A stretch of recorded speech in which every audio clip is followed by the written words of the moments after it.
Hello, and welcome to A Dash of Salt. I'm Dr. Shelley Ann, and I'm so glad you're here. Whether you stumbled upon this podcast by accident or you're here because the subject drew you in, welcome. SALT is an acronym for Society and Learning Today. This podcast was created as an outlet for inviting fresh discussions on sociology and learning theories that impact your world. Each episode includes a wide range of themes that focus on society and everyday learning, whether formal or informal. So let's get stuck in, shall we?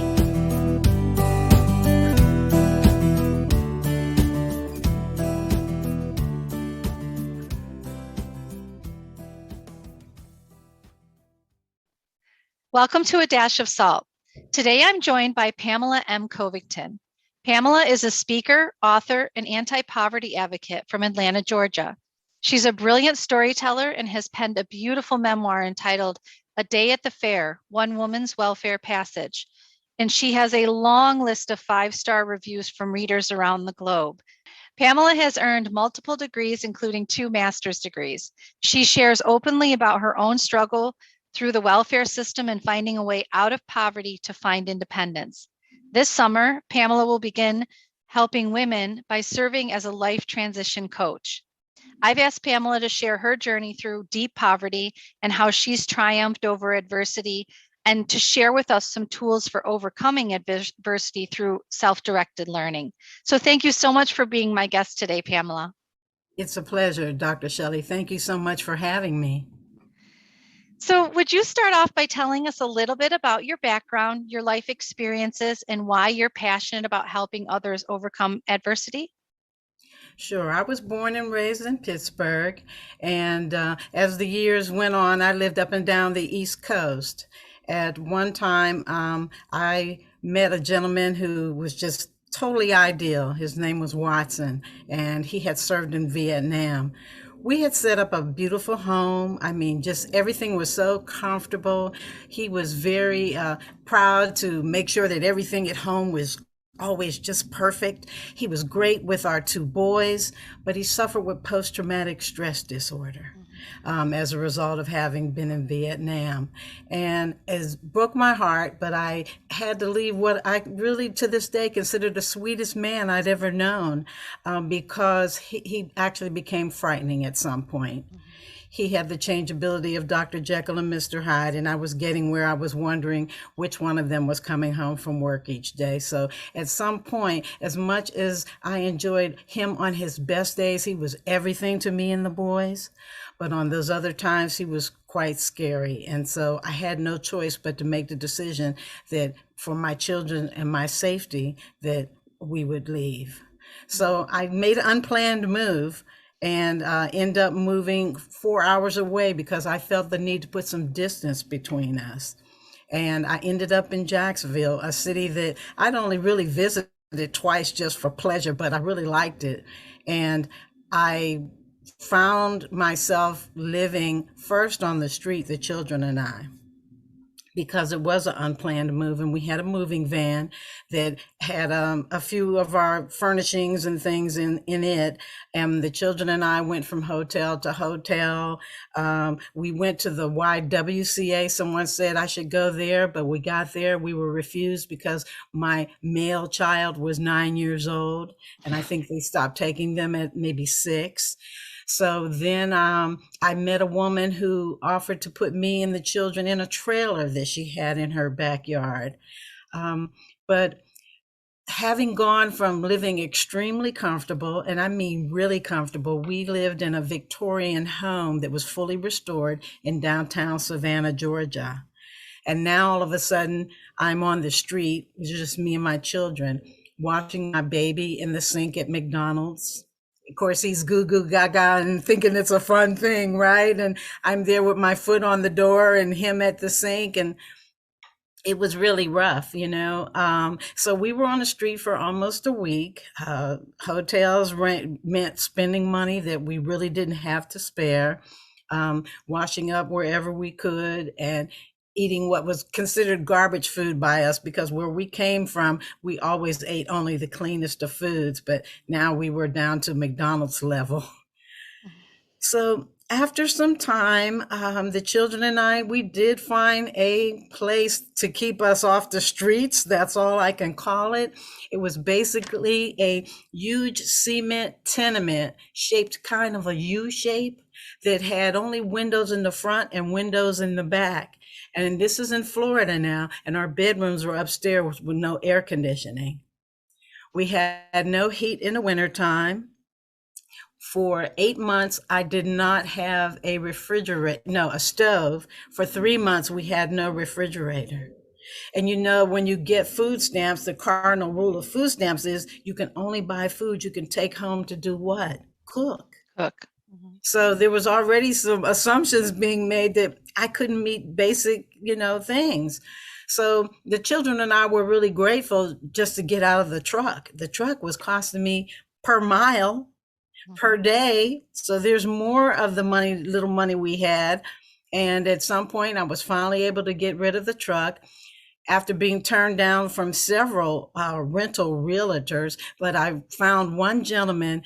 I explained my situation to him, that it was just me and my children. And we had left a very comfortable, happy home, but we didn't feel safe because of Watson and the post-traumatic stress disorder. So he took a chance on me, Dr. Shelley. And he says, well, I know you don't have much credit. You don't have any family here. He was willing to leave those blanks on the application and take that chance with me. And so the children and I toughed it out in there for about a year and a half. It was on a dead-end street right next to the railroad tracks. So that was something else that we had to get used to. We'd gone from living in front of this beautiful, lush, green 30-acre park that was the center of the whole neighborhood in Savannah to living by the railroad tracks on a dead-end street with no kitchen appliances, no heat, no air, nothing. We stayed there about a year and a half until I began to learn about anti-poverty programs. And before I go any further, I have a confession to make. And that is that when I was living very comfortable, where the only thing I had to worry about was pretty much nothing, I had the same negative stereotype about public assistance that many people have. And I had nerve because I didn't even know anyone on welfare, but what I had taken in was what I saw in the media. I remember seeing this old guy on TV saying, they're just freeloaders, they're lazy, they're this, they're that. I remember Time magazine having a piece in it that was derogatory about anti-poverty programs. And so I had bought into that. But when fate knocked on my door, after my children and I ended up in that apartment, I found out that I needed to find out about those kind of resources. So one of the other single moms in the tenement told me that there was something called Section 8. She had came to my apartment and saw that the children and I didn't have any heat. And she said, you should go and apply for Section 8. She says, but you should do it as soon as possible because the waiting list is about a year and a half long. So I found out about housing help. In the meantime, I had a lot of decisions to make about, okay, am I going to try to work and keep us here or get us out of it? Or am I going to try to go to school, maybe get a new skill? But honestly, it was such a culture shock to me that the first thing I had to do was adjust. Here we are now in this drug-infested, crime-ridden, very down and out neighborhood. And I was nervous about being there. And so I spent the first year just adjusting, just learning what was safe and what was not. I felt I was a little edgy because I was feeling that maybe somebody's watching and they know there's nobody but me and the children there. And then one night, I'll never forget this, one night in July, somebody had came in our house. My son got up in the morning and went downstairs before I got up and was going to watch the Saturday cartoons. He comes running up the steps, Mama, somebody's been in the house. Somebody's been in the house. And I'm like, oh my goodness, how could that be? We were upstairs here asleep that night. Well, unbeknownst to us, as we were sleeping that night, probably during the time that a train was passing, they knew we wouldn't hear the sound of breaking glass. So they popped the living room window and took what few things I had. Now, first of all, I didn't have a television. I had a television. It was a little 13-inch black and white TV. And they had taken the television. They took the only electric cooking appliances that I was using in lieu of having a stove, a little squarish Sunbeam deep fryer, and a small toaster oven. They took those, and then they went in my refrigerator, because I did get an refrigerator after 3 months, and they took my food. So again, my first year, I still hadn't figured out my way out of the mess, but we felt safe in some forms and not in others, and it was really tough. It was really tough on me. You know, it's really interesting because, the way it's like when things just don't feel like they can't get any worse, there you go deeper down in. And something that you said earlier was, you said, well, when I was living this wonderful life, I had this viewpoint of kind of looking down my nose at those who, needed welfare benefits. And I think that's one of the hugest misunderstandings, is that what welfare is for. And, you're always going to have those people who have that unfortunate viewpoint. I mean, it never changes year after year. There's always going to be those people that have that same viewpoint. And it's really just more than anything, I think, a lack of awareness, and maybe not so much a lack of awareness, but a lack of desire to educate yourself and to make yourself aware of the fact that welfare is, you were actually the kind of family that welfare, that's what it's for. That's what it was put in place for. It was to help people. There's I lived in Ireland for almost 6 years, and I remember when I used to stand on the platform on the train. There was this old building just off from the side at Connolly Station, just in Dublin, of a building that was kind of run down, and it was, it needed to be demolished, but it was just sort of the shell of a brick building. But I would always look at this saying that was printed on the side of the building, and it would say, I can't even remember what exactly it was for, but it was promoting the fact that we're here to give you a hand up, not a handout. That's the saying. The part of the saying that I will always remember is, we're here for you to give a hand up, not a handout. And I think that's the awareness that people, don't really see, that the importance of what welfare benefits are for, not just nationally in the US, but internationally in other countries as well. There are services that are meant to be there for, helping to give you a hand up. You're down on your luck, you're as low as you can go. Here's my hand, let me pull you up, let me bring you back up again. And yes, we know that, there are, again, people who abuse the system just as much as there are people who have that narrow view and that narrow focus. Like I did. Yeah, well, I think you're right. I think at some points we all do. We all have that, because we do have such a narrow focus. We get so comfortable and set in our own lives that we don't look at wider society and the troubles that other people are facing until you go through something, or know somebody that you're very close to that goes through something like that. Yes. So those were the two things that I really took from what you were saying, and that really the fact that you were down on your luck. Yes. But you probably found it really hard in the beginning to accept. Oh, I did. Welfare. That's why I said it took me a year just to have some semblance of it's okay for me to feel safe. And then that happened. I'm like, so I was pretty much in the right state of mind. Yeah. And I'm so glad you mentioned the abuse, because, that's a question that I always get, or a response I always get. Well, people abuse it. First of all, to be factual, it's about 2 to 3% that's actually abuse? And then my answer to that is always, we have all different types of abuse occur. You have domestic abuse, you got drug abuse, you got alcohol abuse, you got abuse of power. Now, why in the world, just because this is a hand up for people, do you think it has a force field around it that it's not going to be subject to abuse? What does mankind have access to that is not subject to abuse? And that's my 4-0 answer to that inquiry. Absolutely. So what, tell me, what was the start? So you said after that 1 year, when did you start to see, okay, I'm starting to come up out of this? At what point? And tell me about that journey and how that started there and where you went from that point on. Well, once things settled down at home, I sought out a church. And one of the church members there was a professor or faculty member at the local community college.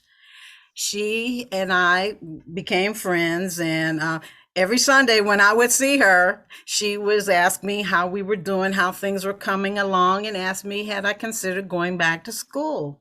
Well, initially, I wasn't interested. I felt that I had so much that was already going against me. I had a baby 1.5 years old. I had a 9-year-old who had behavioral problems, and I just couldn't imagine that I would be able to have the same abilities as a untethered student. Because I've got this survival thing going on. I've got a child who has behavior problems. My other one is a baby, and she would ask me, it got so bad, Dr. Shelley, that some Sundays I would try to duck her. Because here comes Sylvia again. She's going to ask me that again. She doesn't understand everything I'm going through. Well, eventually she said, well, give it some thought. And I actually started opening up to it. Okay, maybe I had finally reached a point where I actually had a daily routine and felt some semblance of stability. And she talked to me about it. And then before I knew it, I was going to her on Sundays and asking her questions. Because even when I began to consider going back to school, I thought about, well, I got a baby. Who's going to watch my baby? I can't afford this childcare stuff. She says, there's a program for that. And I'm like, okay, well, transportation's a problem. The old beat up 72 Buick that was towing on the back of my moving van, the transmission had gone on it. So I asked her, well, I don't have any way for transportation. How will I get my child to school and this and that and then be able to get to the college campus? And she said, we can get transportation aid for you. So everything that I would counter her idea for me with, she had an answer. And so I went to the college. I'll never forget that, how I felt getting on the bus that day and going into the college, that I had been right across the street at the Jacksonville Urban League, which is a social service organization. And that's how I eventually found the different realtors to start going and literally begging for housing. And it was right across the street from the college. So the 5 days that my children and I were reporting to this gentleman who was a specialist in housing, we were sitting in the office and I'm looking over there and I'm like, wow, that looks pretty nice, Well, comes find out that's the college that Sylvia was telling me about. And then I had to kind of decide what it was I wanted to major in. She told me when I mentioned to her that I had an interest in doing some kind of communications. Well, back then, the television production was like the big thing, even though they had these big lunky cameras, and everything was analog and tape, nothing was digital. And so I decided to take a broadcast journalism class. And I really enjoyed college. I was very careful, though, because I didn't want anybody to know I was on welfare. Mm-hmm. And so that stigma was still yes, the with stigma you. Was yes. And so I was very careful about that. And And as I had mentioned, Sylvia had found resources for me for everything that could possibly cause me a problem. In fact, one of my years there, I got a best of 4.0 award because that's how bad I wanted this, right? Yeah. Yeah. And so that was kind of how I got started. And then a year and a half later, exactly like the neighbor told me, I got a call to get Section 8 housing. Now, granted, it was a 4 apartment unit, but I could again walk over to a wall and flip a switch called air conditioning. Wow. And we had central heat, and the kitchen was fully equipped. Yeah. And not only that, but by being there, I got to use my welfare check for other things. You see, while we were in the tenement, I was paying $170 for a cement box of roaches, Mm-hmm. but my welfare check was only 152. So you see, every month when I got that check, I was already at a deficit. I still had water and sewer. I needed a telephone if I was going to try to get a job. You didn't have cell phones then, so there were so many things that took that check. So when I was able to just pay zero in the Section 8 apartment, that enabled me to be able to do more for and with the boys. And granted that their dad did pay child support, but it just freed me up from all of that. So, and again, my thing was, when I went to apply for public assistance, why didn't a caseworker tell me that there was a housing thing that I could have applied from day one? Mm-hmm. And I think that's one of the problems with today, the way the welfare system is too fragmented. I feel it's too fragmented. And the other thing is, it's not giving people a path. It's not addressing the soft skills that an individual needs. It's not even boosting morale. And I saw that so much as I was working in upper level jobs. Oh, wow, all the supervisors and managers, they get these retreats and motivational everything and all that, and they're already there. So I'm like, why isn't anybody doing this for the underdog? So eventually, what was the outcome of my 2-year college education? Mm-hmm. Well, I'm going to use this as an example of why I try to teach people to overcome fear. I was doing an internship that was offered to me through the instructor of the television broadcast journalism courses. And I did an internship at a city lifestyle magazine, pretty glossy magazine, full color, and got all these ads and restaurants, beautiful homes, the whole bit. And the editor, I'm sitting in and sharing this large space with the editor, and she's on the phone, and I can hear her. She's talking to somebody about possibly trying to help or whatever. Well, it turned out that it was a brand new newspaper, national newspaper known as USA Today. And this is in 1986. And they're calling all the newspapers around town, trying to find someone to drive up to St. Mary's, Georgia, and give some coverage on then President Reagan's funding of the Trident submarine system and its effect it would have on the immediate vicinity. She didn't have anyone. She hangs up. She calls me over to her desk and asks me, would I go? I was scared. I'm not going to lie. First of all, back in those days, you could count the number of Black journalists on one hand, okay? Mm-hmm. Secondly, I had no kind of press credentials or anything. Thirdly, St. Mary's, Georgia was a predominantly white town kind of place. And I'm like, I'm going to go up there, me, welfare person, Black, no kind of credentials or nothing, and do this. So I was coming up with all this fearful stuff of why I shouldn't do it. I made myself go in the restroom. I have this saying that God's in the restroom. So I go in there and I have one of these talks with myself, and I'm like, come on. And then I thought about my professor. He had been my greatest guide all along through this communications field, and how disappointed he would have been in me had I not taken that. And I'd have been disappointed in myself. So since my child was at daycare until 6 p.m., and my children's dad had paid us a visit maybe 7 or 8 months previous and gave me a used car. Now, this is how good this man was. I left him, but he said, I brought you this because I know you can't do anything for the children without a car. So I had the car.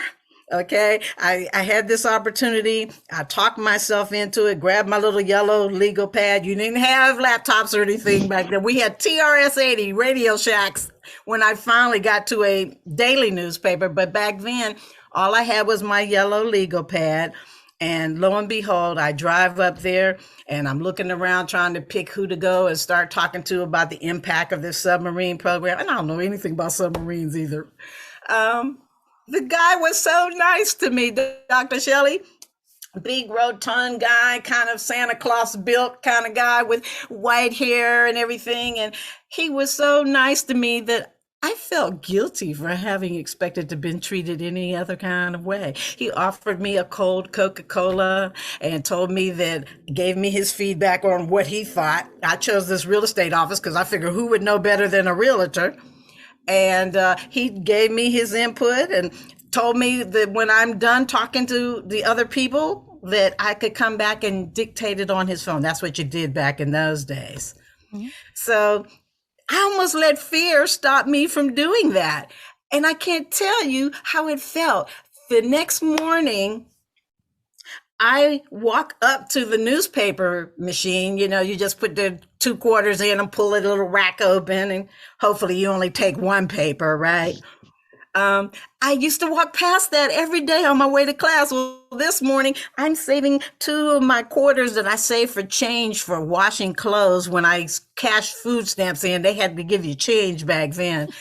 And I put 2 of those precious quarters in that machine, pulled out that USA Today. I tore that paper almost in shreds until I got to the section, and there it was. There was my name. Mm-hmm.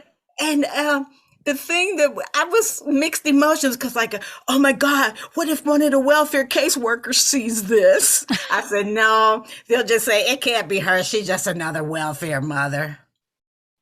And so then I got to run to Ron, my professor, who was my mentor through the whole process, and show him what I did. I felt like a little kid running home to show mommy what I made in school that day.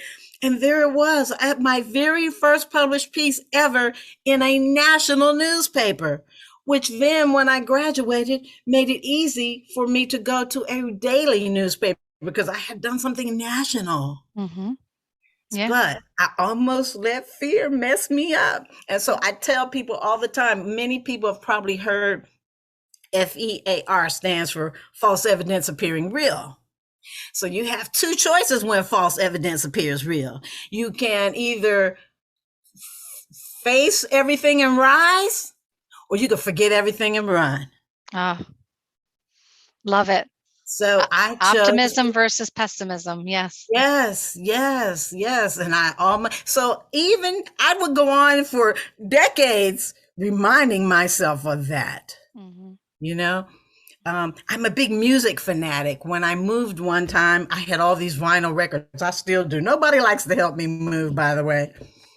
And when I moved this particular time, I have such a large collection. I boxed them up and put them on a roadway transport truck. Well, when I finally get the truck comes to my place and we're unloading all the stuff, my turntables in my living room, lo and behold, I go to get some of my favorite jams and put them on this turntable, and I click the button. It is not going around. So I'm like, oh my God, my turntable, you know, we didn't have all the convenient music things that we had back in the early 80s. So for 6 months, because I was too chicken to get a screwdriver and go inside that turntable, my house was silent. I went in there, the belt had just came off of the platter. So I let fear stop me and starve me of music for 6 months. Mm-hmm. So fear only plays one good role in our lives, and that is when it's for self-preservation. Mm. Otherwise than that, other things, fear is not It's for us to conquer. Yeah, absolutely. It's for us to conquer. And I always think about Ralph Waldo Emerson, who's one of my favorite writers. He said, what lies before us and what lies behind us are tiny matters compared to what lies within us. Mm. And when I went from living very comfortable to on the streets to boxer roaches with no appliances and all of that, you see, that's why we can't get but so wrapped up in material things, because when it's something happens and it goes away, we have the essence of ourselves to count on. Mm-hmm. The pandemic has taught a lot of people that very thing. If they base their lives on job security or other things like that, as you can see, anything could happen and cause you to lose the persons, the places, or the things that you count on. So it's so important to acknowledge your internal strength that you're made of, because you never know when you may have to tap into it in a life circumstance. Yeah. And you have penned an amazing memoir about your experiences and, finding yourself in poverty and then working your way out of it, finding your way out of it. And it's called A Day at the Fair, One Woman's Welfare Passage. I mentioned it at the beginning in your bio, and obviously you've been telling some of the story that that I know Yes. is within the book. Yes, But it is. so the question that I have for you is, when you started writing this and when you decided that you wanted to write this, what do you hope that somebody that would pick up a copy of this book or read it on Kindle or find it on the ebooks, what do you hope that they'll get out of reading your amazing story? Well, I had a couple intentions when I did it, because it was so deeply personal. I had to make decisions about how much of myself am I going to put out there. And then I realized, well, it's not worth me writing if I'm not going to go into the deep stuff, because that's life.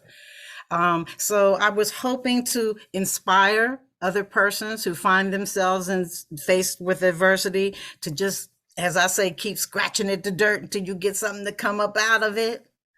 And I also wrote it because policymakers, many of them have the same attitudes that I used to have, because they'd never been in a dire circumstance like that before. And so I felt that it was my opportunity to give a very accurate portrayal of what that whole experience was like, so that they could feel it.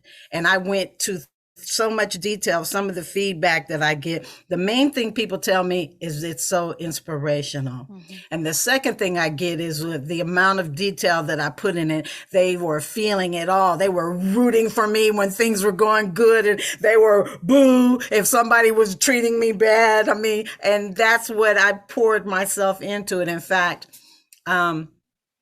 somebody was on Twitter the other day. I'm a Twitter head. And they were saying, when you got ready to write your genre, did you read other books in there? And I responded and said, nope. When I decided that I was going to write A Day at the Fair, by the way, that's FARE, mm-hmm. like in welfare, that I purposefully chose to not read any of the other poverty memoirs, because it was so important to me that I maintain and go ahead with my own dialogue, my own thoughts. And I did not want to, I wanted my authenticity was my goal. Like I said, if it was a thing I could make them feel it or make them smell it or imagine what this was like, that was my goal. And then I did not want to allow myself to be even the slightest degree of influence from some other writer. And I didn't even want to go through comparisonitis, because they all went through major publishing houses, and I did my own self-published my book. Mm-hmm. But I'm happy, because I do hear the word inspiration so much. Yeah. That and courage. Yeah. I read, when I was reading the reviews on Amazon, and for the listeners, I will make sure that I have the link in the description of this episode, so that you can go and find Pamela's book on Amazon and But when I was reading the reviews, that was the reoccurring theme from one to the next. It was 5 stars, 5 stars, 5 stars, 5 stars. So many people have been so touched by, and again, not only have they been touched by it, but you have created that awareness. You have presented them with an awareness that many people don't have prior to. And and it is such a warm and engaging story. But like you said, it's also very deeply personal. And what's it like for you to share, to have sat there and thought to yourself, how much do I share? How much do I give? How much do I present of myself? Especially in this day and age when uh, people people can often be really cruel and not have good things to say about somebody. You deserve it, or who knows, like the kinds of stuff that, especially in this world of social media. But what was it like for you? I'm sure there was a level of fear in pressing that publish button, so to speak. What was it like to share such a deeply personal part of your life with the world? Because I feel like the value in doing so is so much more than any hesitance that I could have. It was a life thing that happened. It happened to me. It was my scar. It was my wound. It was my story. And the book clearly indicates that obviously I came out of it through some because of certain traits that I have. And in the book, there's another young lady who's basically in the same position as myself. That is, we're approximately the same age. We met in junior college, and she had 2 children too. And as the story goes, you can hear the two of us, how we become friends. We're helping each other. Back in those days, food stamps were issued on certain days of the month based on what alphabet your last name was. And I had a C on the end of mine, and she had some other alphabet way down there. And so we were so close that I would let her have some of mine. And because that last week of the month was always hard for every family. And she would do the same thing.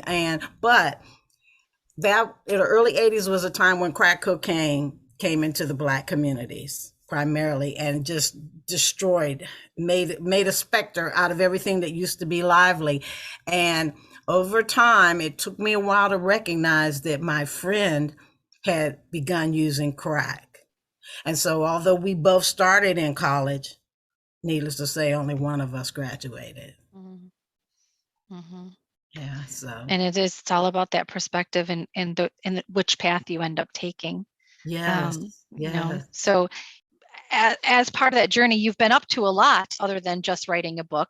Tell me a little bit about some of the things that you've been doing over the years, and what you're doing now to advocate for anti-poverty programs.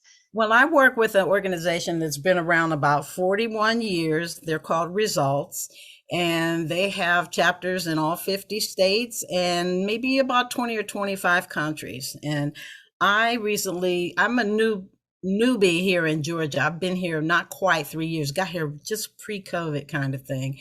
And what I do is right now we're doing it all through Zoom.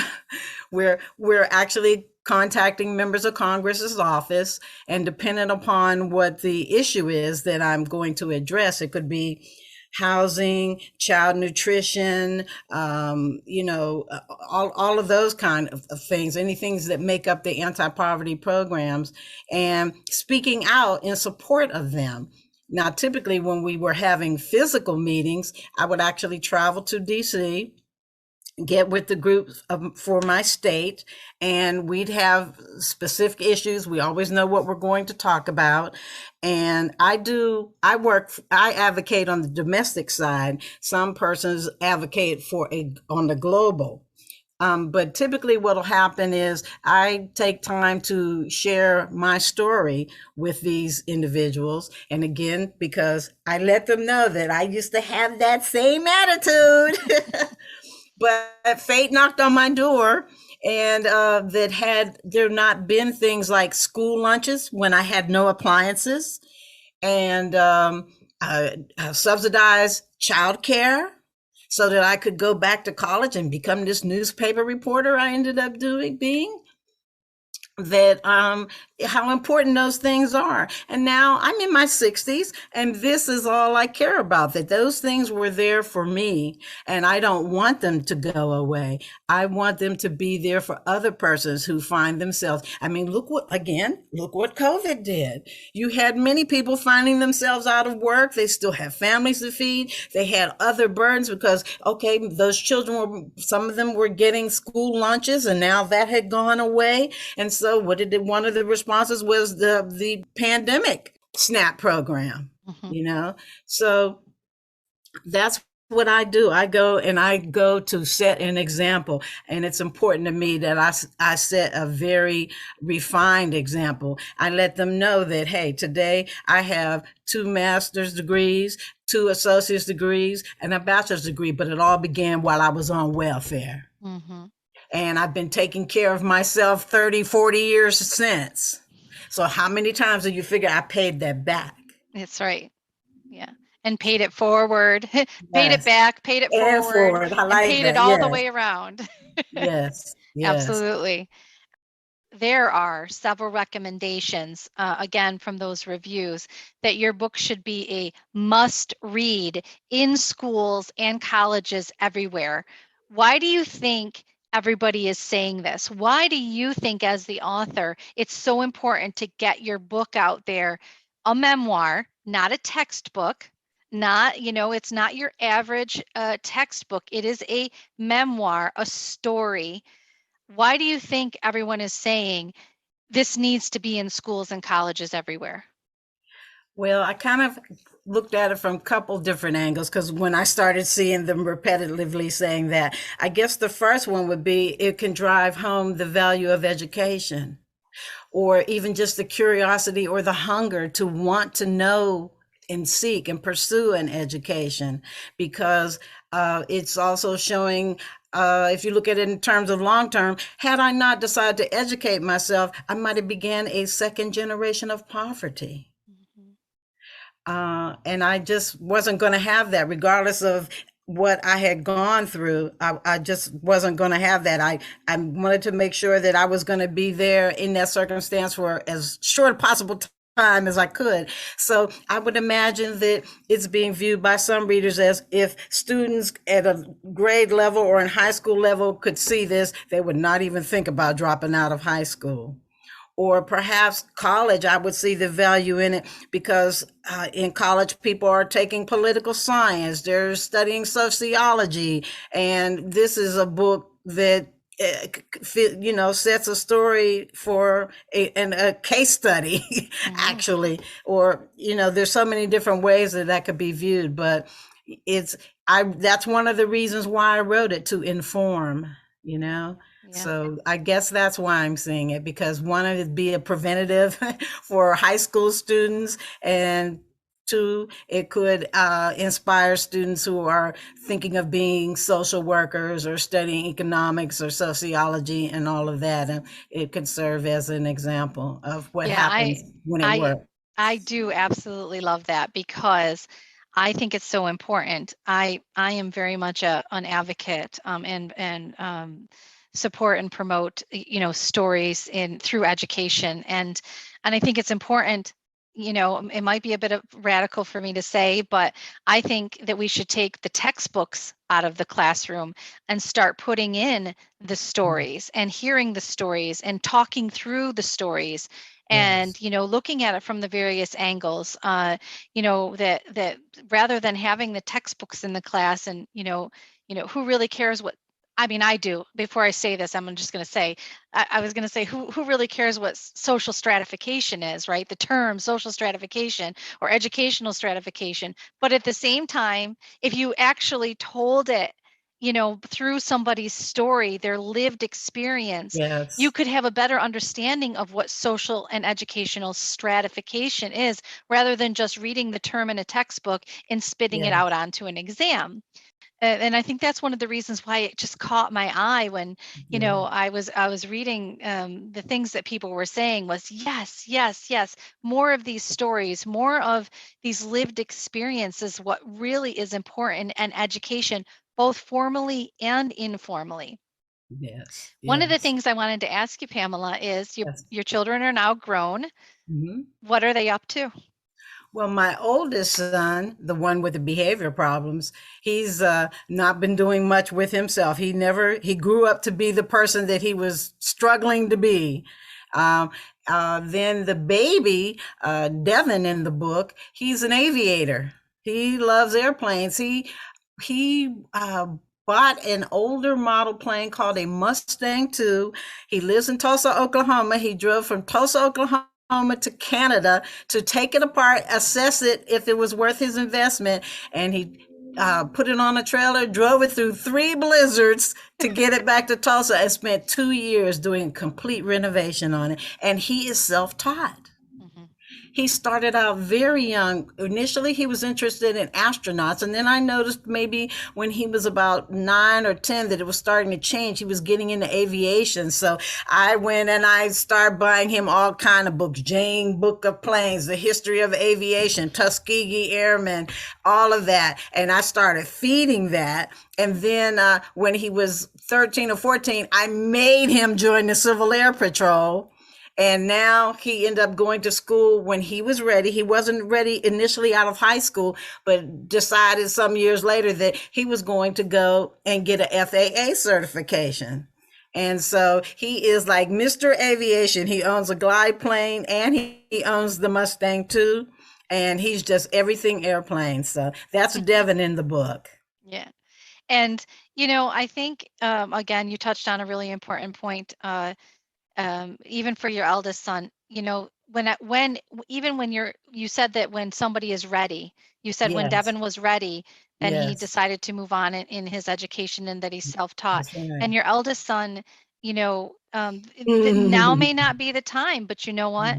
You know, a year from now or whatever, an awareness may come to him and he'll say, now's the time. And I think that's Yes. what's really important about having access to education, is that it doesn't matter whether you're a mature student, a non-traditional student.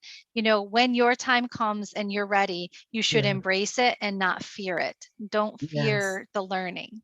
I'm a perfect example of that. I didn't enter into community college until the first time.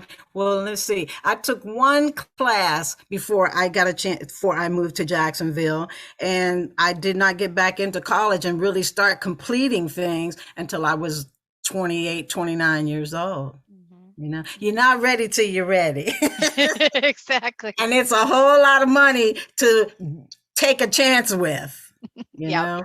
Yeah, But I would absolutely. love to see the community colleges become free to everyone. Again, that is where I began. It seems like eons ago, but that is where I began. And when I was in those circumstances, I had dealing with the domestic issues. I'm heartbroken because I left the sweetest man I've ever loved. My 9-year-old is giving me behavioral problems. I'm in a strange place with no family and living in deplorable conditions like I've never experienced before in my life.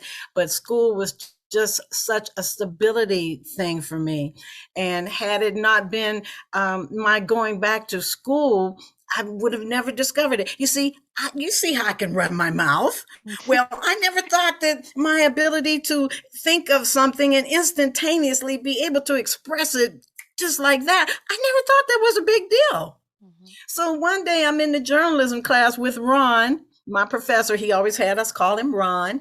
And he says to me, could you come and see me after class?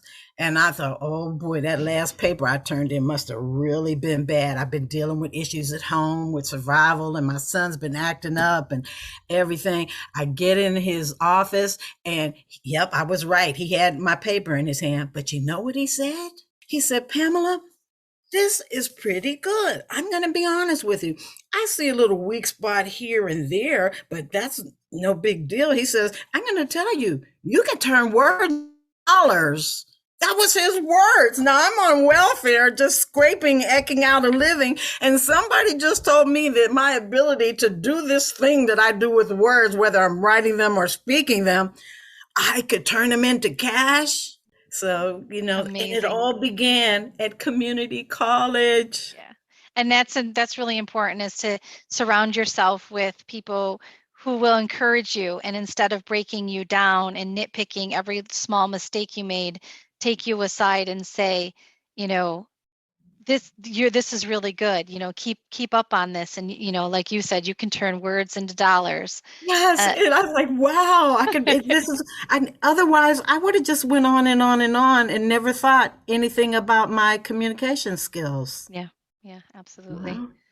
Wow. We talked a little bit earlier about you advocating with for the anti-poverty programs, and you do this with members of Congress.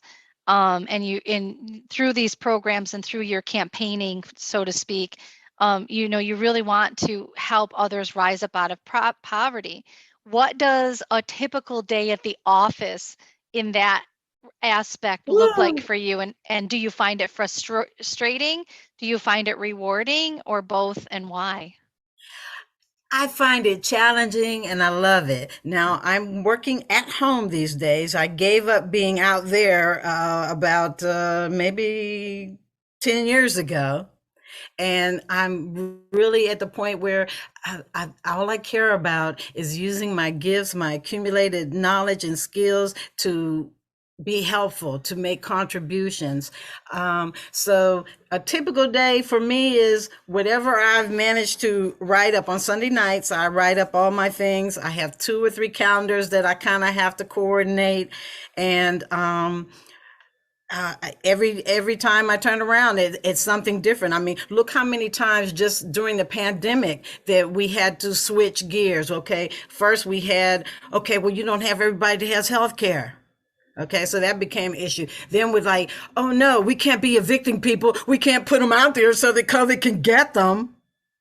And so we change and we go wherever the most immediate and the attention needs to be. And I try to get people to realize, yes, this has been terrible. I ended up with COVID in January of 21. But there were so many good things that came out of it. And I know that sounds really weird to say, but there were some realities, Dr. Shelley, that you and I were aware of that maybe people were just too busy to pay any attention to. First of all, there was this misunderstanding that what, everybody doesn't have access to the internet now that the children have to go to school and everything. And like, I've known about the digital divide for years. Mm-hmm. You know, then people who always, rather than seeing us as a totality of a human race, oh, people over here, that's not us, that's their country, that's them, oh, this people over here. But COVID taught us, it's a global thing, and that we all can never be as healthy as everybody else is healthy first. So, you know, those are just the kind of lessons. But basically, however I can help is what I'll pinpoint on whatever the next issue is. Mm-hmm. Like right now, one of my concerns is there's a possibility of having a renter's credit. You know, if you're a person, a property owner, you have certain tax credits. If you're a simple homeowner like myself, I have certain tax credits. But really and truly, renters are paying a lot more than some of our mortgages. Yeah. And so getting nothing in return for it. There's no investment there. Yes, exactly. And then we have all 50 states.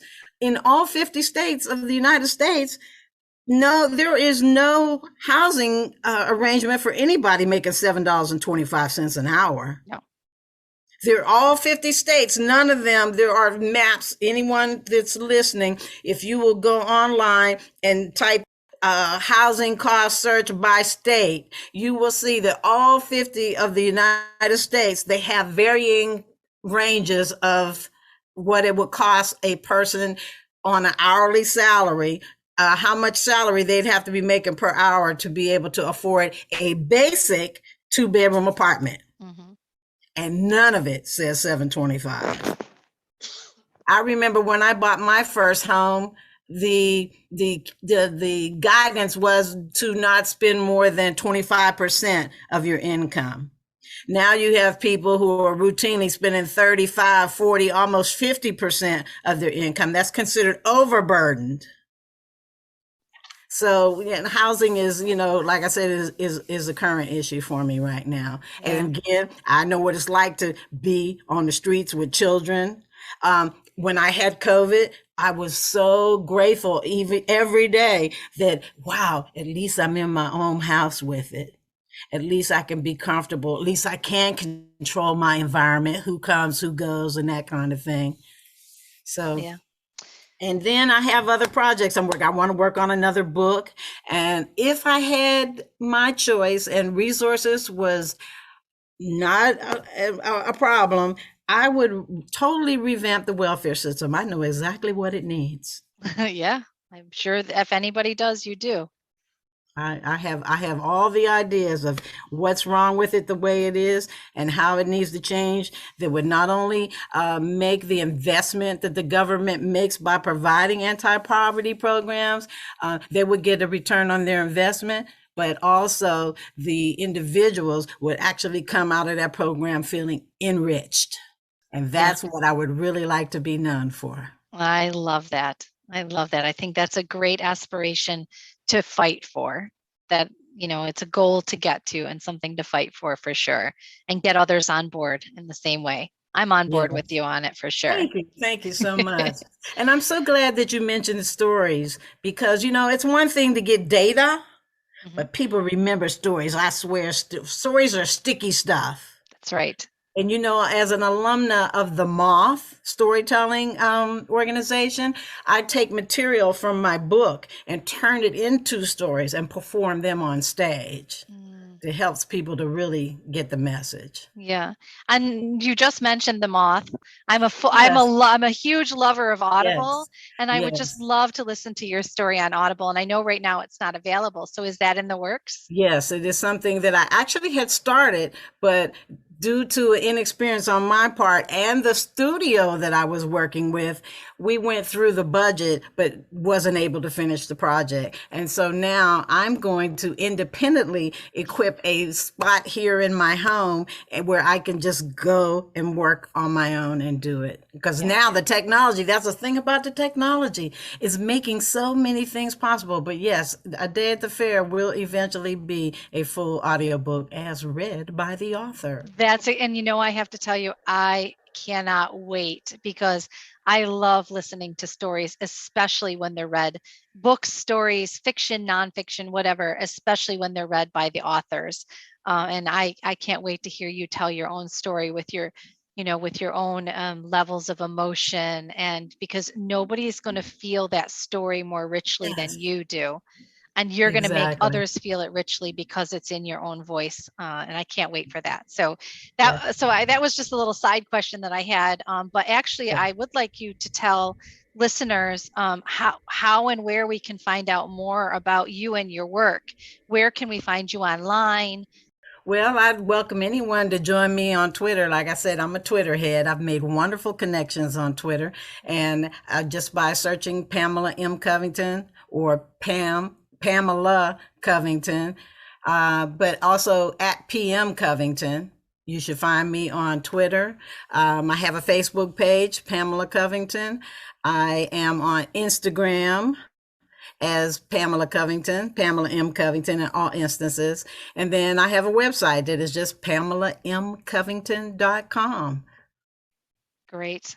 And again, I just want to reiterate that the book is called A Day at the Fair, FARE, like welfare, by guess what? Pamela M Covington.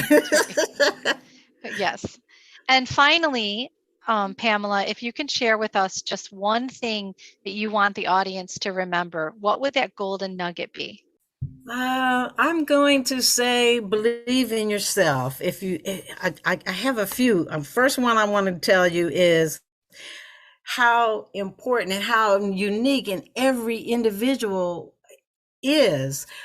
It took a cross between 250 million sperm cells to meet up with one of 10,000 eggs to make you. And do you realize what that means? That means that there's 249,999,999 who didn't make it, and you did. And that is such a unique thing. There's a reason for that. And I just want people to realize what you really have within you. You are your own best resource. And that's why it's important that you acknowledge that, because you never know when you need it. As I expressed in my story, when I was stripped of all my luxuries, guess what? I had to really count on myself to find my way through. And you can do it also. And then I also like to remind people that a celebrity, you see all these celebrity shows and people following so-and-so and just worrying about and watching everything they do. What if you put that same energy in cultivating the star within yourself? A celebrity is just a person who believed in themselves enough to keep trying to do something over and over again until they got it perfect. And you have the same capability. Absolutely. And, you remind me of the fact that so many times I talk to people and they're like, oh, well, I'm nothing special. Of course you are. Everybody is special and everybody Yes. has something that they can contribute and something that they can give. And Pamela, it has been an absolute pleasure to spend this hour with you and to hear your story and to feel your passion. And I thank you so much. And you've been a very, very honored guest. And I have really enjoyed having you. Thank you so much for being part of A Dash of Salt today. And thank you so much, Dr. Shelley. I appreciate everything that you do.